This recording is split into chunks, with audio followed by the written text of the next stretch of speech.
Hey friends, welcome back to Farmhouse Harvest. Today I'm going to take you along with me as I make a delicious, moist corn spoon bread. So it's not cornbread, it's a lot more moist and delicious. And then I'm going to take you along with me as I reorganize the living room, clean it up, and then we are going to make dinner, which tonight is an Parmesan herb crusted tilapia fillet with asparagus and lemon, and it's a sheet pan dinner. It's super easy. I am going to be customizing it for my family, so I am making a bigger batch, but it's super easy and I hope you enjoy. Of course, I will be linking these recipes in the description box below so that you can get every single ingredient and measurement and how to make it. But a spoon bread is a southern specialty, and it's more of kind of like a cooked pudding. So the ingredients are, it is cornmeal. You are going to use some cornmeal and some flour, but you're also using a whole cup of sour cream and a whole can of creamed corn. So it's a really wet mixture, and then you put that into your baking dish, which is usually like an 8x8 baking dish. I am using this 9x7 Pyrex pan today. And you melt your butter in that pan before you put your batter in there. And that kind of acts like a Dutch baby where it puffs up because of the sides being doused in butter. It kind of puffs up in the oven, and then you just cook it till it's really not even set all the way in the middle. It's still a little bit unset, but it does set as it cools, and it's just really delicious. It's more like a pudding bread. But the first time I had this, I remember we were at a Chevy's restaurant in California. It's called Chevy's Tex-Mex, and it was so delicious. I couldn't get enough of it. It is sweet. It does have a little bit of sugar in there, and so they just give you a couple little tablespoons of it as a side dish to most of their dishes. But I really enjoyed this, and we'll be making it again. I did overcook this batch a little bit, so I will be making it again and pull it out of the oven a little bit sooner. But I have this on the blog at farmhouseharvest.net if you'd like to give it a try. It is wonderful and a great side dish for any day of the week, or Thanksgiving or Christmas, Easter, or any special occasion. Even though I did overcook it a little bit, you can see how moist it is. It is not a regular cornbread. It is a spoon bread because you dish it with a spoon. This is a regular scene around our house. The family room downstairs gets covered in toys. We have a huge toy closet just on the other side of this fireplace. And so I like to be able to just stick all the toys in there. We call it the toy closet. It also has all of our games in there, but it's pretty convenient for picking up. I've got a couple of big baskets in there, and so I just put everything in there. And then the door right behind me is a coat closet, and so during the winter, of course, we have coats and stuff all over the place, but makes it pretty quick and easy for picking up the living room to have those two storage closets there. I am cleaning underneath my couch, and it seems like no matter how often I clean under this couch, it's always dirty. Of course, we have wood floors, and so everything shows a lot more than if you have carpet. It doesn't go into the carpet. It's just sitting on top of the wood floors, but I like that because I like to be able to keep it clean. I do have a daughter with asthma, and so she is very allergic to dust mites, so I do like to make sure I get everything nice and cleaned up often.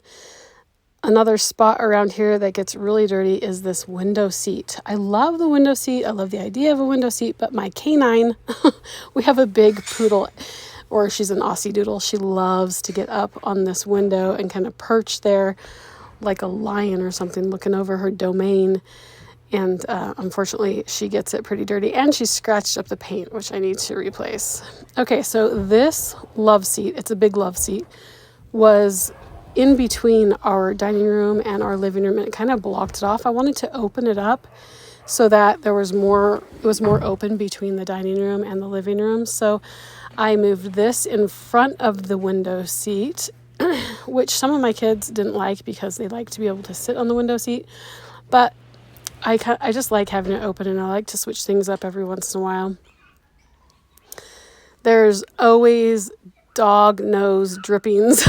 Our dog gets her nose on the windows, and then the wetness of it just makes marks all over our windows. So I am just getting those cleaned up. I also did get the opportunity, I took the opportunity this time to actually launder the covers for the couches. So all the pillows, I took the covers off, and all of the cushions, I took the covers off and washed them, which I need to do a lot more often. I probably have only done that once in the last 2 years. But when it comes to kids and dirt, I got these gray couches because they don't show dirt. This model of couch came in beige or gray, and that's why I chose gray, but definitely need to get washed. Probably more like at least, they probably need to get washed like every 6 months, but I need to be better at that. So I'm just giving you guys a little view of what it looks like. I really like moving things around. You can vacuum behind all the couches, you can dust, you just get a deeper clean when you're reorganizing your house, and it makes everything feel fresh and new, gives everyone a new little perspective. I did use one of those Crocs to put that little olive tree in, and I love that. Okay, on to dinner. So I have been dreaming up this recipe. I really love fish, and I'm trying to get more protein in. So last week I made a Parmesan crusted salmon sheet pan dinner, and this time I'm using tilapia, and I'm going to change it up a little bit, but it's super easy. Of course, I'll link this recipe in the description box below also, so you can print the recipe off. But the recipe I wrote on the blog, it only calls for 4 salmon fillets. I'm using 6 tonight. I'm sorry, they're not salmon fillets, they're tilapia. But I have kids that eat half of a fillet, and then my husband will eat 2, and sometimes I will too if I'm really hungry. But tilapia is super high in protein, super low in fat and calories. So what I am doing is whipping up a couple eggs here, and then I'm going to dredge the tilapia fillets in the whipped eggs, and then I'm going to mix up some Italian breadcrumbs. I'm using about a cup of Italian breadcrumbs and about a cup of fresh grated Parmesan. It's a lot better to use the fresh grated Parmesan instead of the ones that you buy in the spaghetti aisle. That's more like a powdered Parmesan, because this just melts better. So I'm mixing these two things in these shallow bowls, and then I am going to zest a lemon in here. This made all the difference. So this is a little bit different than the salmon recipe. Zesting the lemon makes every bite taste like you've put a little lemon juice on your fish. So it's really delicious. Plus, it's not moist. When you put the lemon juice on, it makes your fish wetter. So you still get that lemon flavor, but you're getting a drier, crispier, crusted fish. It's really delicious. So I'm zesting 1 lemon into my Parmesan and breadcrumb mixture. I'll just salt it really quick with some fresh ground black pepper and some coarse ground salt. And then I'm going to give this a good toss with my fingers, and I will take each fillet, cover it in egg, and then dredge it in this Parmesan breadcrumb mixture. This is a super easy dinner idea. I hope you guys enjoy it. It really only takes maybe 30 minutes max to put together, and then it cooks at 450 degrees, and really it cooks pretty fast. You cook these, you cook them for about 10 minutes, and then you can turn them over and let them cook for another 2 to 8 minutes. I like to cook my fish to between 145 and 165. We kind of like fish a little bit more well done around our house. So just depending on how you like it, cook it to the internal temperature. So I always do use a internal or meat thermometer, instant read meat thermometer whenever I'm cooking meats, to make sure that they are done already to the right doneness before I serve them or take them out of the oven. So because this is designed to be a sheet pan dinner, but because I am making 6 fillets instead of 4, and these are pretty big fillets, I'm actually using 2 sheet pans. So I'm just doing the tilapia fillets on 1 sheet pan, and then I'll use the other sheet pan for the asparagus.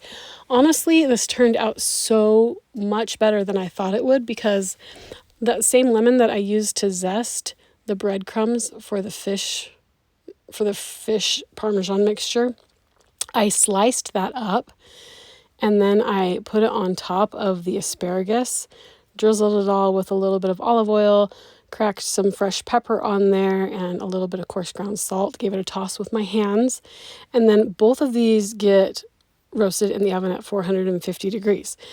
which I kept an eye on it pretty close because I wasn't sure if that was going to be too hot and burn anything, but it did good. And I'm not sure, my oven might run a little bit lower than most ovens. It's a 1954 Western Holly. It's been restored. It does have new parts in there to make sure that it's the right temperature, but I kind of feel like it runs a little bit lower than most ovens. So if you're making this recipe, you might want to watch it and lower it to 425 if you feel like it's a little too hot. But I roasted the asparagus and this fish for probably about 15 minutes, not much time. It cooked pretty fast at that temperature. And the lemons gave such a great flavor, not only to the fish, but also to the asparagus. I didn't think it would really flavor the asparagus that much, just tossing it with the sliced lemon, but the sliced lemon roasted really well, and the flavors just really got all over that asparagus and made it really delicious. I've had friends ask me how I get my kids to eat vegetables and healthy foods, and really I think it just comes down to putting a little bit of love into it, a little bit of time, and using your spices. But lemons are a great way to add flavor and really spark up a meal and make it a lot better than if you just had the plain vegetables on their own. Also, butter is a great thing to add. It adds a lot of really good flavor. I am trying to make this dinner a little bit healthier using the olive oil instead of butter, but definitely could use butter if you'd like to. Just melt it and drizzle it on. My 6-year-old will often not eat his dinner. He did eat this. He does struggle with asparagus. I also like to fry it in butter. Either way, he struggles with eating asparagus. I think it's just one of those things that it requires a more mature palate to appreciate. But I remember not liking it when I was a kid, but I really, really loved it. This, I think, is my favorite way to make asparagus, with the sliced up lemons and then roasted in the oven, because it just really infuses all the asparagus with a wonderful tart lemon flavor. I also love the freshness of the asparagus and the lemons, especially for springtime. It's just so fresh, even though lemons are something that get harvested in the middle of winter in the southern states. They are so wonderful and such a great complement to vegetables and other fruits. When you are cooking your fish this way with the Parmesan herb crust, you can flip it halfway between cooking, and that just helps both sides get nice and browned and helps the Parmesan melt evenly on the top and the bottom, but you don't have to. So last time I did that with all of my fillets. This time I just did it with one. I didn't want them to fall apart, which if you're really careful, they don't. But this time I didn't do it with all of them. But either way, they turn out delicious. Well, I hope this gave you a little bit of inspiration for cooking dinner at your own home. If you would like to print the recipes, they are linked in the description box below. As always, thank you so much for watching my video. If you haven't subscribed yet, please do, and we'll see you next time.